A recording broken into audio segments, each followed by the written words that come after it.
Hi வணக்கம். Limitations Ohm's law. Ohms லாவோட limitation ஓகேவா பாருங்க. இப்போ ஓம்ஸ் லா அப்படின்னா V = IR, அதாவது நம்ம வோல்டேஜ் எவ்வளோ கொடுக்குறோமோ அவ்வளோக்கு கரண்ட் இருக்கும், ரெசிஸ்டன்ஸ் இருக்கும், எல்லாமே ஈக்குவலாக இருக்குன்னு சொல்லுவாங்க ஓகேவா. ஆனால் அதுக்கு ஆப்போசிட்டாக அகெயின்ஸ்டாக சில ரூல்ஸ் இருக்குதுன்னு சொல்கிறாங்க. ஸோ அதுதான் இதோட லிமிட்டேஷன் ஓகேவா. அந்த வகையில் ஃபஸ்ட்டு என்ன பாருங்கள், V ceases to be proportional to I, அதாவது இருக்கா V வந்து ஐக்கு ப்ரொபோஷனலாக இருக்கும்.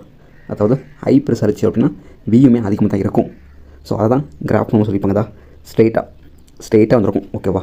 ஸோ அதான் பாருங்கள், the dashed line represents linear Ohm's law ஓகேவா. லீனியராக இருக்கும். ஓம்ஸ் லா பொறுத்த வரைக்கும் V வோல்டேஜ் அதிகமாக இருந்துச்சு அப்படின்னா கரண்ட் அதிகமாக இருக்கும். ஸோ லீனியராக இருக்கும்னு சொல்லுவாங்க. ஆனால் இந்த லிமிடேஷன்ஸ் படி லீனியர் இருக்க சான்ஸ் இல்லை. ஒரு குட் கண்டக்டரில் V வோல்டேஜ் அதிகமாக இருக்கும்போது